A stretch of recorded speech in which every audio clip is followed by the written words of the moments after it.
నాకు 'గోబ్లిన్' కే డ్రామాలో బాగా నచ్చిన విషయం ఏంటంటే అది 'గోబ్లిన్' లవ్ స్టోరీ మాత్రమే. అదే అండి మన జియంతక్ అండ్ కిమ్షిన్ లవ్ స్టోరీ.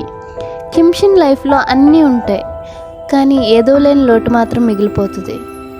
ఇటు జియంతక్ విషయానికి వస్తే చిన్నప్పటి నుంచి తన ఫ్యామిలీ దగ్గర నుంచి కానీ ఫ్రెండ్స్ దగ్గర నుంచి కానీ ఏ విధమైన లవ్, సపోర్ట్, కేర్ అని ఏమీ ఉండదు.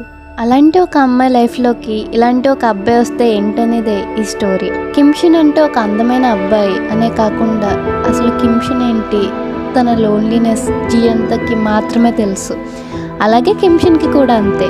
జియంతక్ అంటే ఒక క్యూట్ ఇమ్మెచ్యూర్ చైల్డ్, ఎప్పుడు చూసినా నవ్వుతూ మాట్లాడుతుంది.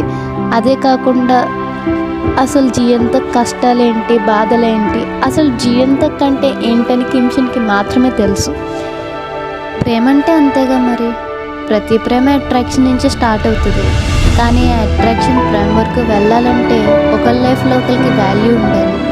ఎలాగైతే మన కిమ్షిన్ జియంతక్కి వాల్యూ ఇచ్చాడో, ఎలాగైతే మన జియంతక్ కూడా కిమ్షిన్కి వాల్యూ ఇచ్చిందో, మనకు కూడా ఎవరైతే వాల్యూ ఇస్తారో అప్పుడే మనం ప్రేమించాలి.